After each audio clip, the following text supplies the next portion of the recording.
Selamat datang di Senandika Filsafat, ruang sunyi bagi jiwa yang ingin bertumbuh di tengah dunia yang sering membuat kita merasa tertinggal. Di sini kita belajar satu hal, bahwa hidup bukan musuh yang harus ditaklukkan, melainkan sahabat yang sedang mengajarkan, seperti ajaran stoik yang abadi.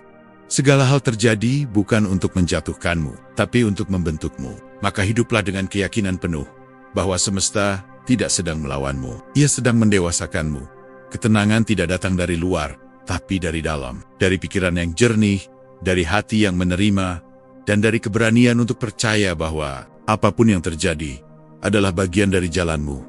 Di Senandika Filsafat, kita tidak sedang mencari pelarian, tapi pemahaman. Kita belajar berjalan, bukan dengan rasa takut, melainkan dengan kepercayaan bahwa apapun yang datang, datang untukmu. Bukan untuk menghancurkanmu, tapi menguatkanmu. Poin 1. Dunia tidak menghancurkanmu, ia mengujimu. Kita mengira hidup ini hendak menghancurkan kita, padahal ia hanya sedang menguji seberapa dalam kita mengenal kekuatan diri sendiri. Seringkali, ketika dunia memperlihatkan wajah kerasnya, saat rencana gagal, hubungan berantakan, pekerjaan lenyap, atau ketika tubuh tak lagi sekuat dulu, kita tergoda untuk berpikir bahwa semesta memusuhi kita, bahwa hidup ini tidak adil, bahwa penderitaan ini barangkali adalah hukuman yang datang tanpa alasan. Tapi benarkah demikian? Filsafat Stoikisme mengajarkan kita untuk tidak terburu-buru menarik kesimpulan dari rasa sakit. Marcus Aurelius, kaisar sekaligus filsuf, pernah berkata, "Apa yang menghalangimu menjadi jalanmu." Dalam kata lain, bukan penderitaan itu yang menentukan nilai hidupmu, melainkan bagaimana kamu menyikapinya. Dunia, sebagaimana air dan angin, tidak pernah memihak. Ia tidak punya niat baik ataupun jahat. Ia hanya ada. Dan yang membuatnya tampak menghancurkan, hanyalah keterikatan kita pada harapan-harapan yang rapuh. Bahwa hidup harus selalu mudah, orang lain harus selalu baik, dan nasib harus selalu berpihak. Tapi, hidup bukan taman hiburan. Ia lebih seperti medan latihan bagi jiwa. Ia menggoyangmu, bukan untuk menjatuhkanmu, tapi untuk menguji. Apakah kamu cukup kokoh? Apakah kamu sudah mengenal siapa dirimu saat kehilangan segalanya? Bagi Stoik, ujian bukanlah momok yang ditakuti, melainkan kesempatan yang disambut. Epictetus bahkan mengibaratkan hidup seperti kompetisi olimpiade. Kita tak bisa meminta pertandingan yang mudah, karena nilai diri justru dibentuk dari seberapa tangguh kita bertahan dalam pertandingan yang berat. Dan betapa seringnya kita salah paham. Kita melihat penderitaan sebagai akhir, padahal bisa jadi itu adalah awal. Awal dari kesadaran, awal dari kedewasaan, awal dari kekuatan batin yang tidak akan pernah muncul jika hidup selalu mulus. Kita mengira kehilangan adalah bentuk kehancuran. Padahal kehilangan adalah cara hidup merenggut yang palsu, agar kita bisa bertemu dengan yang sejati. Kita mengira rasa sakit adalah bentuk kelemahan, padahal justru dalam rasa sakit, kita belajar tentang batas, tentang kesabaran, tentang harapan yang tak bergantung pada dunia luar. Ujian hidup tidak datang untuk menjatuhkan, tapi untuk mengukur. Ia mengukur sejauh mana kita mampu melihat hidup secara utuh, tidak hanya dari sisi nyaman, tetapi juga dari sisi getir. Ia mengukur seberapa kuat kita bertahan, bukan hanya ketika disorot, tapi justru ketika tidak ada satupun yang menyaksikan perjuangan kita. Dan disitulah nilai kita dibentuk. Maka berhentilah bertanya, mengapa ini terjadi padaku? Bertanya, apa yang sedang dunia ajarkan lewat ini? Jangan buru-buru mengutuk kehidupan. Duduklah sejenak. Dengarkan. Dunia tidak sedang berkonspirasi untuk menghancurkanmu. Ia sedang mengukir dirimu menjadi versi yang lebih dalam, lebih kuat, lebih bijaksana. Jangan takut pada ujian, takutlah pada hidup yang tidak pernah mengujimu. Karena itu mungkin berarti kau belum cukup hidup. Ingatlah, dunia tidak sedang menjatuhkanmu. Ia sedang mengajarkanmu berdiri lagi dan lagi, sampai kau bisa berjalan tanpa takut jatuh. Dan pada saat itu, barulah kau menyadari, ujian ini bukan kutukan, ia adalah anugerah dalam penyamaran. Poin kedua, apa yang terjadi? Terjadi untukmu, bukan padamu. Segala yang menimpamu tidak datang untuk menghukummu, tetapi untuk membentukmu. Dan jika engkau cukup tenang untuk merenunginya, kau akan sadar, hidup tak pernah menjatuhkan. Ia hanya membimbing dengan cara yang tak selalu menyenangkan. Dalam hidup, seringkali kita merasa menjadi korban. Korban dari keadaan, dari orang lain, dari waktu, dari takdir yang seolah bersikap semena-mena. Saat sesuatu tidak berjalan sesuai harapan, kita bertanya, mengapa ini terjadi padaku? Sebuah pertanyaan yang diam-diam menyimpan keyakinan bahwa dunia ini tidak berpihak, bahwa hidup ini keras, dan bahwa diri kita adalah objek yang dianiaya oleh semesta. Namun Stoikisme menawarkan sudut pandang yang membebaskan, bahwa tidak ada yang benar-benar terjadi padamu, melainkan terjadi untukmu. Ini bukan sekadar permainan kata. Ini adalah cara hidup, cara memahami peristiwa, bukan sebagai beban, tapi sebagai bagian dari pembentukan karakter. Ketika seseorang pergi dari hidupmu, itu bukan dunia mencabut kebahagiaanmu, melainkan cara kehidupan menyisihkan yang tidak lagi selaras dengan pertumbuhanmu. Ketika kamu gagal mendapatkan pekerjaan impian, bukan berarti dunia mempermalukanmu, tapi mungkin ia sedang menuntunmu ke arah lain, ke tempat yang belum terpikirkan, namun lebih cocok untuk jiwamu. Amor fati. Kata Nietzsche, menggemakan ajaran Stoik, cintailah takdirmu, bukan hanya menerimanya, tapi mencintainya, karena di balik setiap kejadian, ada maksud yang lebih dalam, walau tak selalu langsung terlihat. Marcus Aurelius menulis, semua yang terjadi adalah sesuai dengan kodrat alam, dan karena itu, sesuai pula dengan kodratku. Artinya, tidak ada satupun kejadian yang berada di luar jalur kehidupanmu, bahkan hal yang menyakitkan sekalipun, telah ditulis menjadi bagian dari naskah pertumbuhanmu. Ia bukan kesalahan sistem, ia bagian dari sistem. Bayangkan seorang petani, ketika hujan turun terlalu deras, ladangnya rusak. Tapi ia tahu, ini bukan akhir. Tanah yang tergenang hari ini akan subur esok hari. Hidup adalah ladang itu kedang bonjir. Tapi jika kita paham bahwa semua itu terjadi untuk kita, maka kita bisa tetap menanam harapan, meski di bawah langit yang murung. Sama seperti otot yang hanya tumbuh melalui tekanan, jiwa pun hanya matang melalui beban. Dan apapun yang menghampirimu hari ini, entah itu kehilangan, penolakan, atau kesendirian, bukan sekadar nasib buruk. Ia adalah alat. Ia adalah jembatan. Ia adalah pelatih yang membawamu dari siapa dirimu sekarang, menjadi siapa dirimu yang akan datang. Kita diajak untuk mengubah posisi batin dari korban yang meratap, menjadi peziarah yang berjalan dengan penuh kepercayaan. Bukan berarti kita harus menyukai penderitaan, tapi kita bisa belajar menyikapinya dengan hikmat. Kita bisa bertanya, apa pelajaran yang sedang dibawa oleh peristiwa ini? Alih-alih mengapa ini menimpaku, dan dari situlah perubahan dimulai. Dari kesadaran bahwa hidup tidak pernah menjebak. Ia hanya memberi rambu-rambu lewat rasa tidak nyaman. Ia hanya memberi tanda bahwa kita mungkin perlu memperbaiki arah, memperkuat fondasi, atau melepaskan beban yang tidak perlu. Ketika kita melihat hidup seperti itu, kita tak lagi takut pada kejadian. Kita mulai melihat kejatuhan, bukan sebagai kutukan, melainkan sebagai undangan untuk naik tangga yang lebih tinggi. Jadi, saat dunia terasa berat, ucapkan ini dalam hati. Ini bukan terjadi padaku, ini terjadi untukku. Agar aku tumbuh, agar aku sadar, agar aku kembali kepada diriku yang paling sejati. Karena hidup bukan sekadar lintasan peristiwa. Ia adalah proses penghalusan jiwa. Dan dalam proses itu, tak satu pun peristiwa datang sia-sia. Poin ketiga, pikiranmu lebih kuat dari keadaanmu. Kekuatan sejati bukanlah tentang mampu mengendalikan dunia, melainkan tentang mampu mengendalikan bagaimana kau berpikir terhadap dunia itu. Karena di antara stimulus dan respons, terdapat kehendak bebas manusia, pikiran yang memilih makna. Dalam kehidupan, kita seringkali merasa menjadi tawanan keadaan, seolah-olah kebahagiaan, ketenangan, dan kekuatan batin adalah milik mereka yang hidupnya sedang baik-baik saja.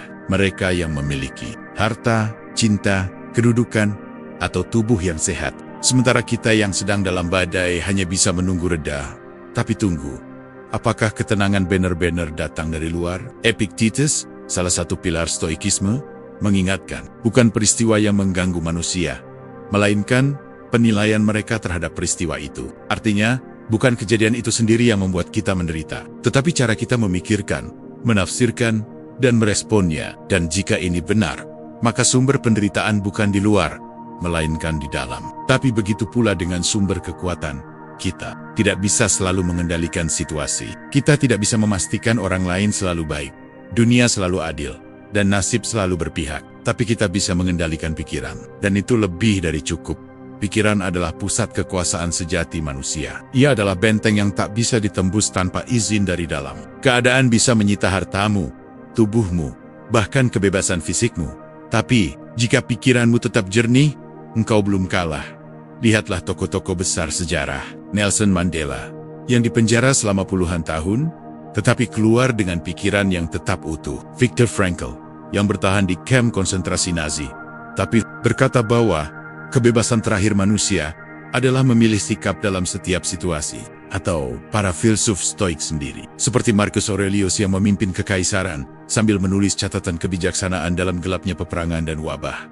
Mereka tidak menanti dunia membaik untuk merasa damai. Mereka membawa kedamaian dari dalam, lalu menyalurkannya keluar. Dan itu hanya mungkin jika kita menyadari bahwa pikiran kita, ketika dilatih, lebih kuat dari keadaan apapun. Namun kekuatan ini tidak datang dengan sendirinya. Ia harus dibangun. Ia perlu dilatih. Sebagaimana tubuh dilatih untuk kuat. Setiap kali kamu menghadapi situasi yang menekan, dan kamu memilih untuk berpikir jernih, kamu sedang melatih otot mentalmu. Setiap kali kamu marah, tapi memilih diam, kecewa, tapi memilih bersyukur, kamu sedang mengukir ketangguhan batin yang tidak bisa dibeli atau diwarisi.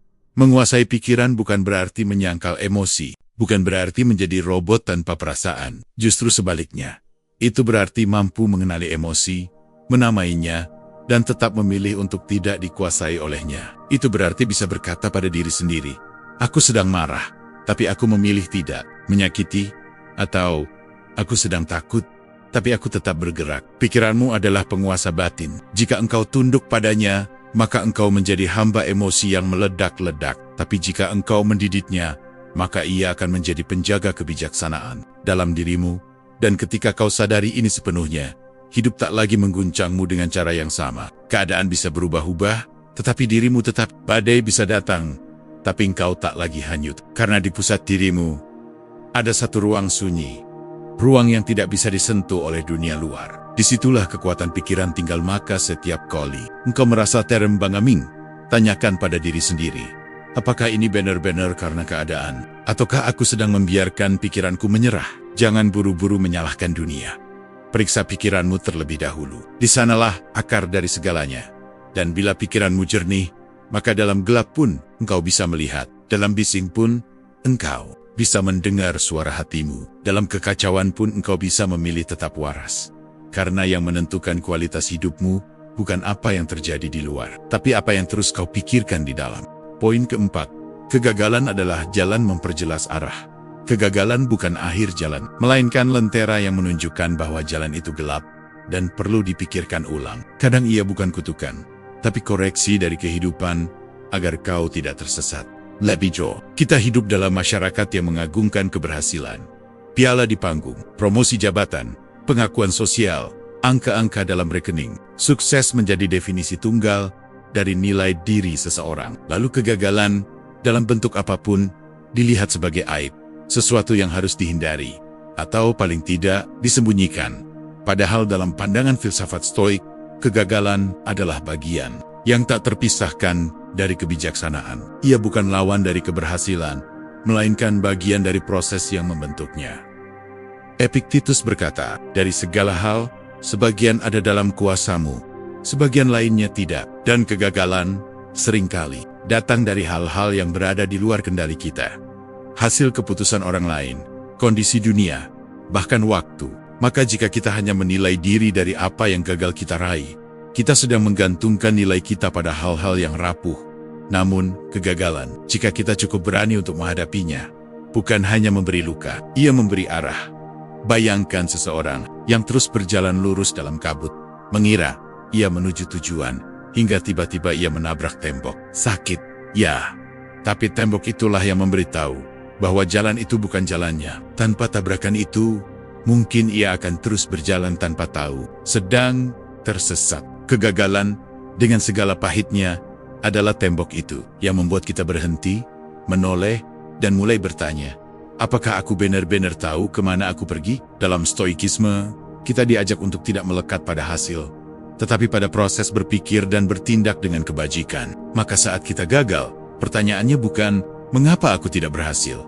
Tetapi, apakah aku telah berpikir dengan jernih? Apakah aku telah bertindak dengan kehendak yang lurus? Jika ya, maka tidak ada kegagalan.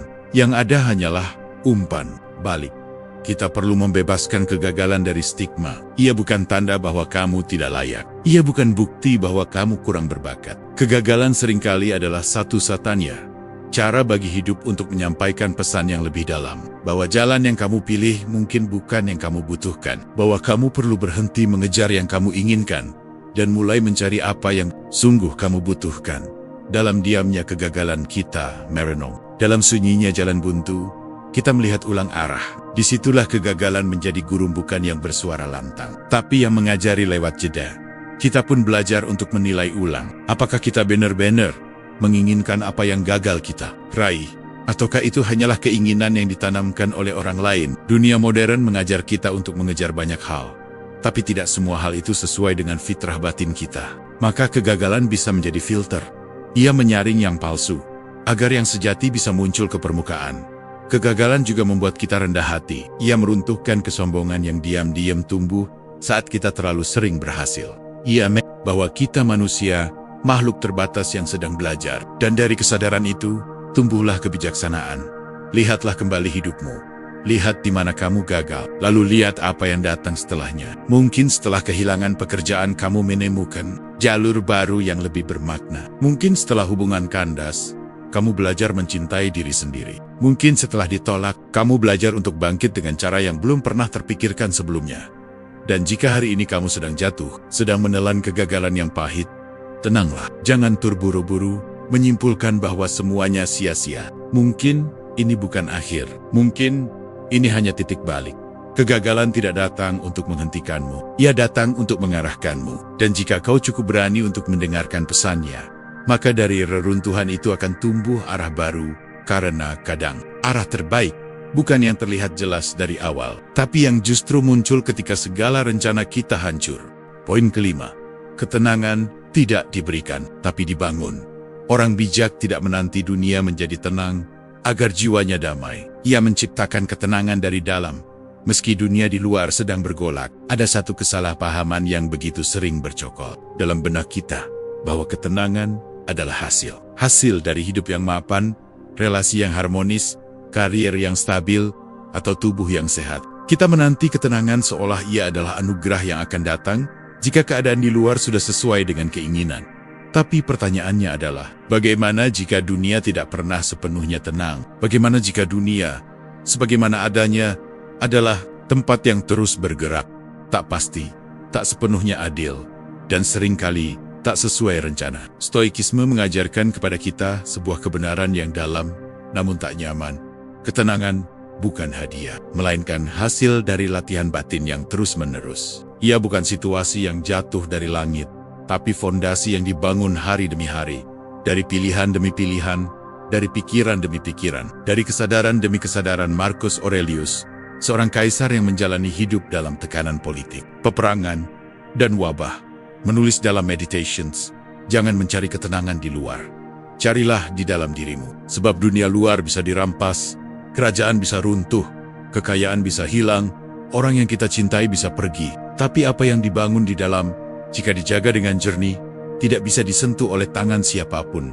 Ketenangan, dalam pandangan filsafat Stoik, adalah buah dari kejelasan pikiran. Ia tumbuh dari kesadaran akan batas-batas antara yang bisa kita kendalikan dan yang tidak. Ia muncul ketika kita berhenti menggantungkan rasa damai pada hal-hal yang berubah-ubah dan mulai meletakkannya pada kebajikan, pada nilai, pada integritas diri.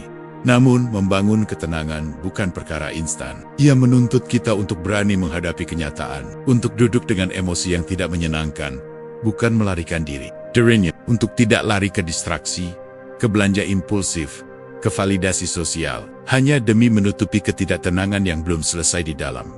Orang yang tenang bukanlah orang yang hidupnya mudah, tapi orang yang belajar menghadapi hidup dengan lapang dada. Ia tidak membenci kesedihan, karena ia tahu bahwa duka adalah bagian dari hidup yang utuh. Ia tidak takut pada kesepian, karena ia telah menjadikan dirinya sebagai tempat berlindung, membangun. Ketenangan berarti membentuk hubungan yang dewasa dengan pikiran sendiri, menyadari kapan kita sedang berpikir berlebihan, menyadari kapan kita sedang reaktif, dan mengambil jeda sebelum berkata, sebelum bereaksi, sebelum menilai.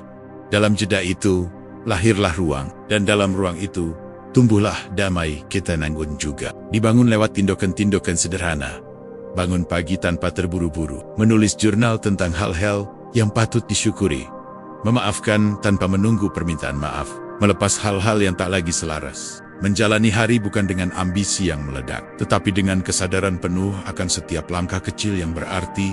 Dan di atas segalanya, ketenangan dibangun lewat penerimaan. Penerimaan bukan berarti menyerah, tapi berhenti berperang dengan Kenya. Tidak lagi berkata, mengapa hidup tidak sesuai keinginanku, melainkan, bagaimana aku bisa selaras dengan hidup sebagaimana adanya? Kau akan sadar bahwa semakin kau menerima dunia, semakin ia tampak ramah. Dan semakin kau berdamai dengan kenyataan, semakin kau merasa utuh. Karena ketenangan sejati tidak datang ketika dunia berhenti membuatmu marah. Tapi ketika kau sudah tak mudah lagi dibuat marah oleh dunia.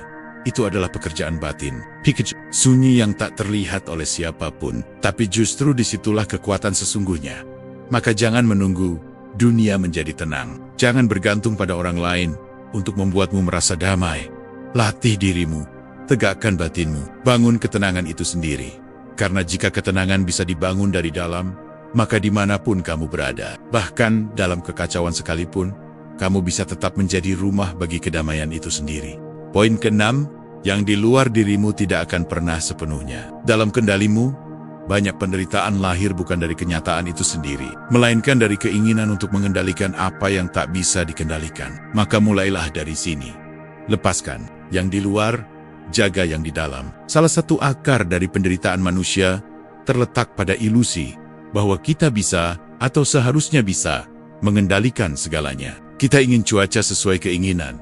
Orang lain selalu mengerti perasaan kita. Hidup berjalan sesuai rencana. Dan dunia bersikap adil menurut standar kita. Tapi dunia tidak tunduk pada kehendak pribadi. Ia bergerak menurut irama yang lebih luas, lebih kompleks, dan seringkali tak bisa ditebak. Epictetus, seorang filsuf stoik yang hidup dalam perbudakan, memberikan pembeda yang sangat mendasar, namun revolusioner. Ada dua jenis hal dalam hidup, yang berada dalam kendali kita, dan yang tidak. Pikiran, penilaian, dan tindakan kita sendiri adalah milik kita. Tapi hasil dari tindakan itu, reaksi orang lain, cuaca, umur, kesehatan, bahkan nasib, semua itu bukan milik kita. Begitu kita mengaburkan garis antara keduanya, kita menderita. Kita tersiksa oleh harapan yang tidak realistis, oleh ekspektasi yang menggantung pada sesuatu yang tidak bisa kita pegang. Kita kecewa pada reaksi orang, marah pada kejadian tak terduga, dan frustrasi pada kehidupan yang tidak sesuai naskah. Tapi apakah semua itu benar-benar bisa kita kendalikan? Dan lebih penting lagi, apakah semua itu harus kita kendalikan? Filsafat stoik tidak mengajak kita untuk menyerah, melainkan untuk berfokus, untuk memusatkan energi hanya pada hal-hal yang benar-benar berada dalam kendali kita. Sikap, tanggapan, dan tindakan, bukan hasilnya, bukan penilaian orang, bukan arah angin, tapi cara kita menata layar. Ketika kita menerima bahwa yang di luar bukan milik kita, kita mulai merasakan kelegaan. Kita berhenti menyalahkan, kita berhenti menggenggam terlalu keras. Kita mulai mempraktikkan apa yang disebut oleh para stoik sebagai apatheia.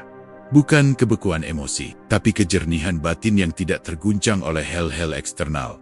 Kita mulai melihat kehidupan sebagai medan latihan, bukan sebagai panggung pertunjukan. Dalam latihan, kegagalan bukan aib. Dalam latihan, kesalahan adalah bagian dari proses. Dan dalam latihan, kita fokus bukan pada pujian, tapi pada perbaikan diri.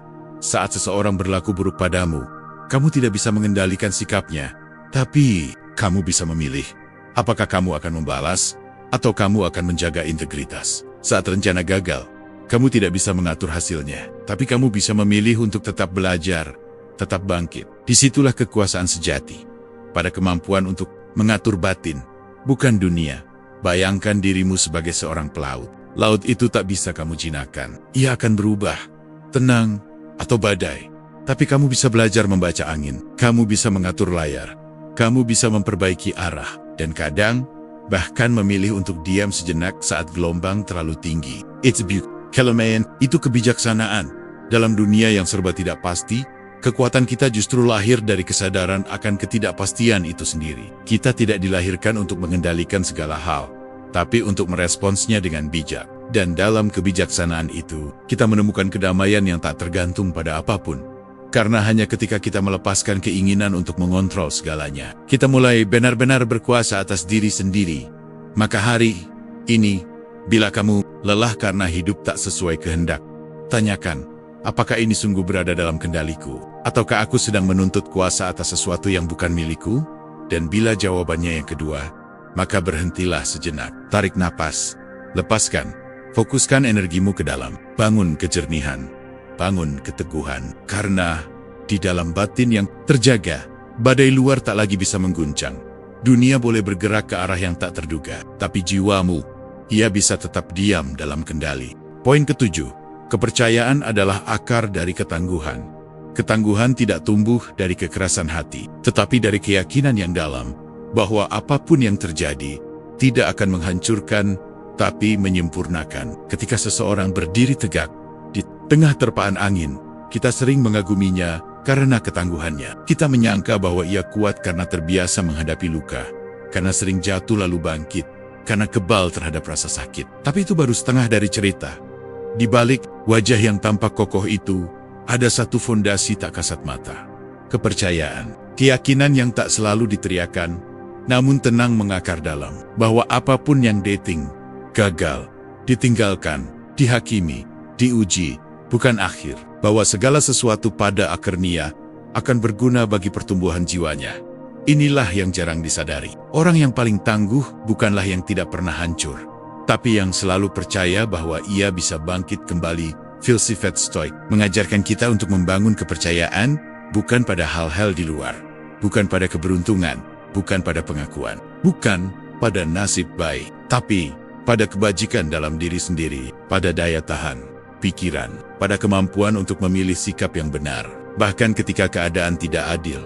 Marcus Aurelius pernah menulis, jika sesuatu yang buruk menimpamu, itu karena kamu memiliki kekuatan untuk menghadapinya. Jika tidak, itu tidak akan diberikan padamu. Sebuah ajakan untuk percaya bahwa hidup, betapapun sulitnya, tidak memberikan beban tanpa kapasitas. Dan bila terasa terlalu berat, mungkin karena kita belum sepenuhnya mengaktifkan kekuatan yang tersembunyi di dalam. Kepercayaan semacam ini bukan buta, ia bukan optimisme palsu, bukan pula penyangkalan atas realitas. Ia adalah pilihan sadar untuk tidak membiarkan diri dikuasai oleh rasa takut, untuk tetap berjalan, bahkan ketika arah belum jelas, karena ada yang lebih kuat dari kejelasan. Keteguhan hati, tanpa kepercayaan, hidup menjadi medan kecurigaan. Segala hal tampak mengancam. Masa depan tampak gelap. Orang lain tampak sebagai saingan. Dan setiap kegagalan terasa seperti akhir dunia. Tapi ketika kepercayaan tumbuh, dunia yang sama bisa dilihat dengan cara yang berbeda. Sebagai tempat belajar, bukan tempat luka. Sebagai ruang bertumbuh, bukan arena pertarungan. Ketangguhan pun berubah makna. Ia bukan lagi tentang siapa yang paling charisma, tapi siapa yang paling jujur pada dirinya sendiri. Siapa yang mampu menerima luka, namun tidak menjadi getir. Siapa yang tetap percaya, bahkan ketika hidup tidak berjalan sesuai rencana. Kepercayaan seperti ini dibangun pelan-pelan, lewat pengalaman yang menampar, lewat malam-malam yang sunyi, lewat doa yang mungkin tidak langsung dijawab. Tapi di balik semua itu, ada kekuatan yang tumbuh diam-diam. Kekuatan untuk bertahan tanpa harus membenci. Kekuatan untuk tetap mencintai hidup, bahkan ketika ia sedang tidak memanjakan. Orang yang percaya bukan berarti orang yang tidak ragu, tapi ia memilih untuk tidak menyerah pada keraguan itu. Ia memilih untuk berdiri, bukan karena dunia menjanjikan hasil, tapi karena berdiri adalah bentuk penghormatan pada jiwanya sendiri. Dalam dunia yang penuh ketidakpastian, kepercayaan adalah jangkar batin. Dan dari jangkar itu, tumbuhlah ketangguhan yang tidak bergantung pada keadaan. Jadi, jika hari ini kamu sedang merasa lelah, sedang diuji, sedang berada di titik di mana semua terlihat kabur, maka jangan buru-buru menyerah. Mungkin ini bukan soal kurangnya kekuatan, tapi soal belum cukupnya kepercayaan. Percaya bahwa luka ini punya tujuan, bahwa jalan ini, meski sulit, sedang membentuk dirimu yang baru. Bahwa hidup, bagaimanapun bentuknya hari ini, masih berpihak padamu. Dan bila kamu bisa percaya itu, maka kamu tidak perlu lagi menjadi kebal untuk menjadi kuat. Kamu cukup menjadi utuh, cukup menjadi sadar, cukup menjadi hadir sepenuhnya. Dengan percaya bahwa yang kamu jalani bukan sia-sia. Karena ketangguhan bukan soal menang atas dunia, tapi soal tidak kehilangan kepercayaan, bahkan saat dunia terasa seperti kehilangan arah. Poin ke-8. Kebijaksanaan muncul saat kita berhenti melawan kenyataan. Manusia tidak menderita karena kenyataan, tapi karena keinginannya agar kenyataan tidak seperti itu adanya. Maka jalan menuju kebijaksanaan dimulai ketika kita berhenti berperang dengan apa yang memang sudah terjadi. Ada titik dalam hidup di mana kita tidak sedang benar-benar lelah karena dunia, tapi karena perlawanan kita terhadapnya. Kita ingin dunia mengikuti kehendak kita. Kita berharap orang-orang memahami kita tanpa perlu dijelaskan. Kita ingin masa lalu tidak seperti yang telah terjadi, dan masa depan datang persis seperti yang kita bayangkan. Tapi hidup dalam segala keheningannya berjalan sebagaimana mestinya, bukan sebagaimana maunya kita. Disitulah akar kegelisahan muncul. Bukan karena realitas menyakitkan, tetapi karena kita tidak mau menerima bahwa realitas itu berbeda dari harapan kita. Stoikisme, dengan ketegasannya yang lembut, menawarkan pencerahan yang sangat mendalam. Berhentilah melawan kenyataan, bukan dalam arti pasrah atau menyerah, tetapi dalam arti berdamai dengan apa yang memang sudah tidak bisa diubah, agar kita bisa mengarahkan energi ke dalam hal yang memang masih bisa ditata. Epictetus berkata, "Jangan berharap agar segala sesuatu berjalan seperti yang kau inginkan. Harapkanlah agar segala sesuatu berjalan sebagaimana mestinya, dan kau akan bahagia." Kalimat itu sederhana, tapi mengandung revolusi batin. Ia memotong akar penderitaan yang lahir dari penolakan terhadap hidup itu sendiri. Mari kita renungkan, berapa banyak waktu yang kita habiskan untuk mengutuk masa lalu, menyesali pertemuan, keputusan, atau kata-kata yang tak bisa diambil kembali? Padahal semua itu, sejauh manapun kita tarik, tidak akan pernah berubah. Masa lalu adalah kenyataan yang sudah selesai ditulis, dan terus-menerus melawannya hanya akan melahirkan luka yang tidak selesai. Begitu pula dengan masa kini. Kita kesal pada orang yang tidak memenuhi ekspektasi kita. Kita kecewa pada kehidupan yang tak sesuai dengan naskah yang telah kita tulis dalam kepala. Tapi semua itu, kembali lagi, adalah bentuk perlawanan terhadap apa yang memang sudah terjadi. Kebijaksanaan tidak tumbuh dari keinginan agar hidup selalu lembut, tapi dari kemampuan untuk bersikap lembut pada hidup sebagaimana adanya. Dari sana, kita mulai memahami bahwa menerima kenyataan bukan bentuk kelemahan. Justru di sanalah kekuatan sejati tumbuh, saat kita mampu berdiri di tengah kebenaran, meski menyakitkan, dan berkata, "Baik, ini nyata. Sekarang, apa yang bisa kulakukan dengan ini?" Dari momen itulah kebijaksanaan lahir, bukan dari banyaknya bacaan, bukan dari panjangnya usia, tapi dari keberanian untuk melihat dunia dengan mata jernih, tanpa ilusi, tanpa ekspektasi, tanpa perlawanan yang sia-sia. Seperti sungai yang tidak bisa kita paksa mengalir ke atas. Hidup juga begitu. Semakin kita mencoba memutar arah alaminya, semakin kita kelelahan. Tapi ketika kita belajar berenang di dalam arus itu, dengan kesadaran, dengan penerimaan, dengan ketenangan, kita mulai bergerak bersamanya, bukan lagi melawan. Dan dari gerak yang selaras itulah, hidup menjadi sahabat. Bukan lagi medan pertempuran, tetapi ruang pembelajaran. Kita tak lagi mengutuk luka, tapi belajar darinya. Kita tak lagi menyalahkan tapi memahami. Kita tidak lagi bertanya, mengapa ini terjadi padaku? Tetapi, apa yang bisa kupetik dari kenyataan ini? Itulah momen di mana kebijaksanaan tumbuh. Bukan sebagai pengetahuan, tetapi sebagai cara hadir. Hidup tidak butuh dilawan. Ia hanya perlu dipahami. Dan dari pemahaman itulah muncul ketenangan. Muncul rasa cukup. Muncul sikap yang tidak reaktif, tapi reflektif. Kita menjadi lebih diam, tapi bukan pasif. Kita menjadi lebih lembut, tapi tidak lemah. Kita menjadi kuat, karena kita tahu kapan harus menggenggam, dan kapan harus melepaskan. Dan pada akhirnya, kita menyadari, kita tidak mengendalikan kenyataan, tapi kita bisa memilih bagaimana cara kita berdansa bersamanya. Poin ke-9, hidup itu netral. Penilaian kita yang memberi warna.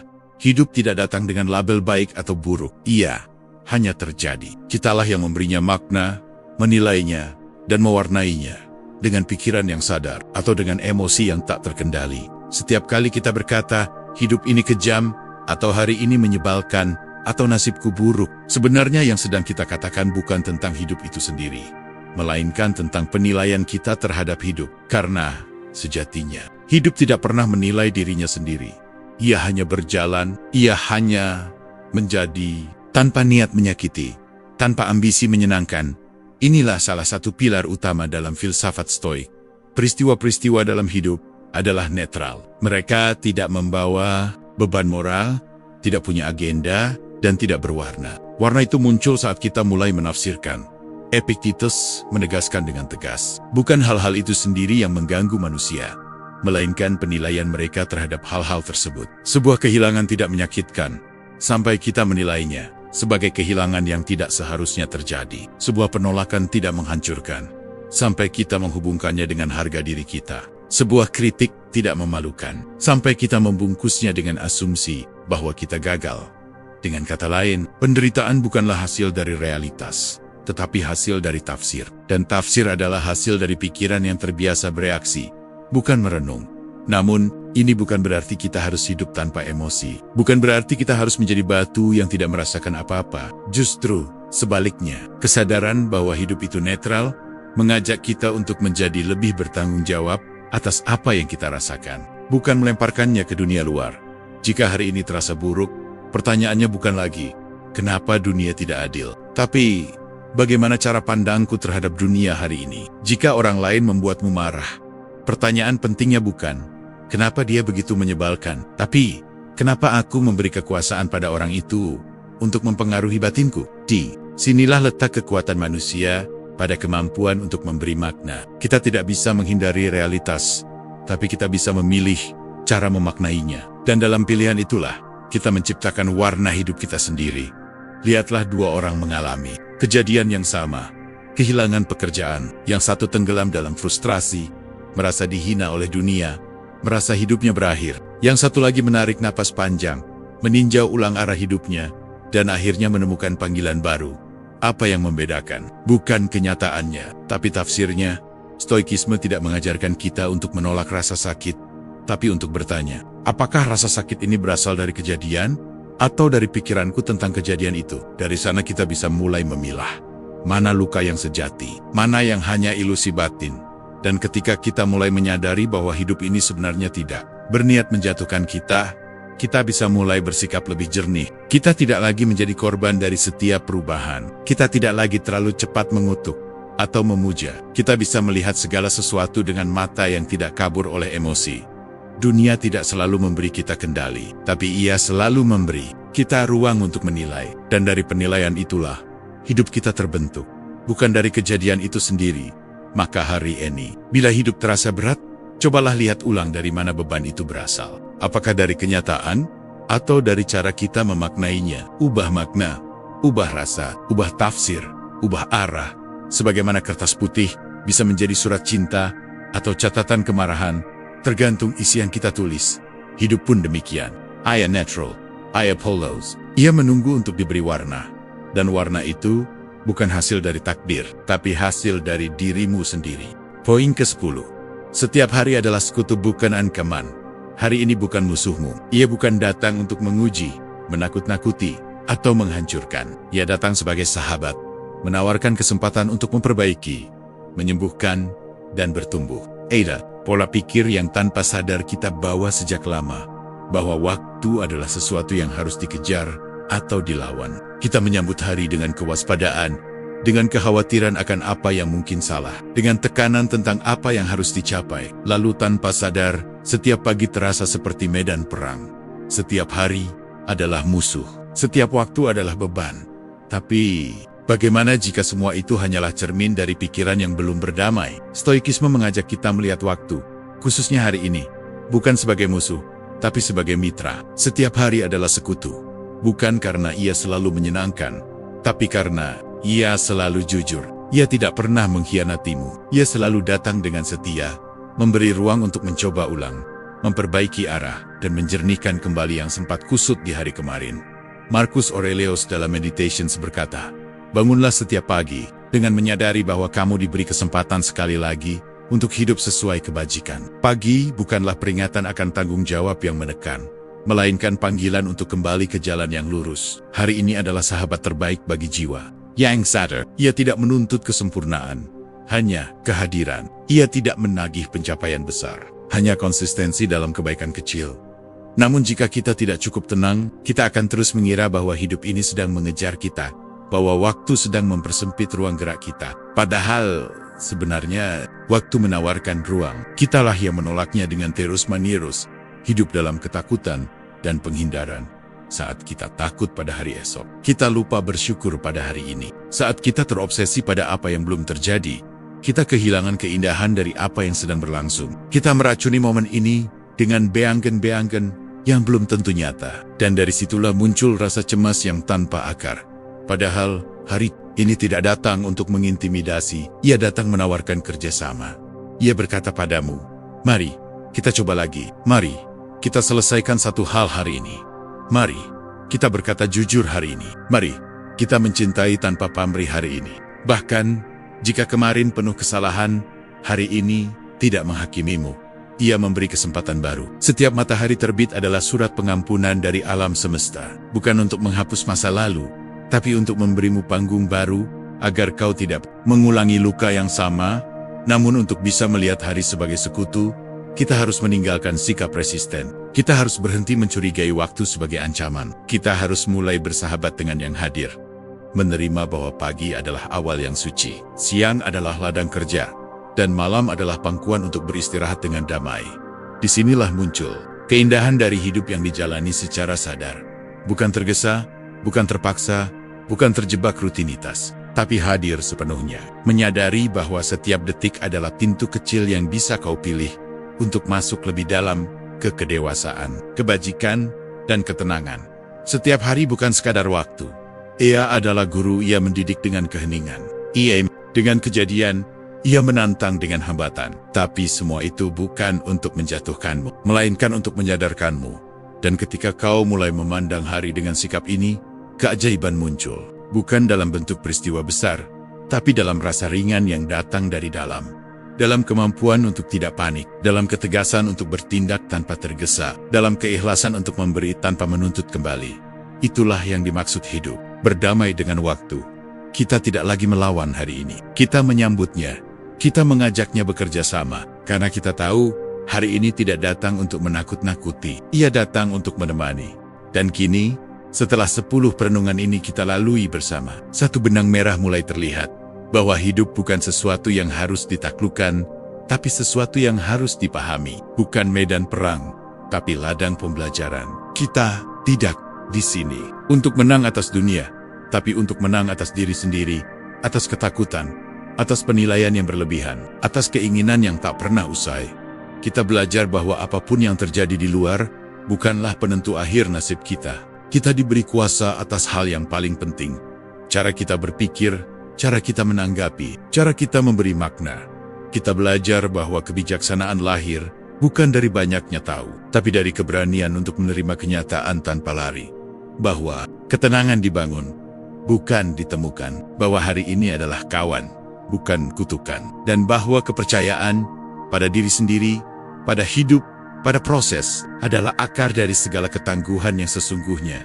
Di tengah dunia yang penuh gangguan, suara-suara yang menyesatkan, standar yang melelahkan, Senandika Filsafat hadir untuk mengajakmu kembali ke dalam. Bukan untuk mengasingkan diri dari dunia, tapi agar saat kembali ke dunia, kamu hadir dengan ketenangan, dengan kejernihan, dengan kemantapan langkah. Jika pikiranmu pernah kacau, jika jiwamu pernah goyah, jika keyakinanmu pernah runtuh, ingatlah, kamu tidak sendiri. Tapi kamu juga tidak harus menunggu dunia menenangkanmu. Kamu bisa memulainya sendiri, dari dalam. Dan bila kamu ingin ruang yang menyuarakan kedalaman, keteguhan, dan keheningan, maka izinkan Senandika Filsafat menjadi bagian dari perjalanan batinmu. Tempat di mana kamu bisa berhenti sejenak, merenung, mendengar ulang dirimu sendiri, dan kembali melangkah, bukan dengan terburu-buru, tapi dengan kesadaran penuh. Subscribe Senandika Filsafat. Jika setiap kata dan pemikiran ini menyentuh sisi terdalammu, maka jangan ragu untuk ikut dalam perjalanan ini. Klik tombol langganan, aktifkan lonceng, dan jadikan ruang ini sebagai pengingat bahwa dalam dunia yang riuh, masih ada ruang untuk berpikir pelan, merasakan dalam, dan hidup sapinu-penunia. Karena sesungguhnya, seperti yang diajarkan oleh para filsuf, hidup tidak perlu sempurna. Ia hanya perlu dijalani dengan kesadaran, kebajikan, dan keheningan yang cukup. Sampai jumpa dalam perenungan berikutnya. Tetap waras, tetap sadar, tetap berjalan. Salam dari Senandika Filsafat.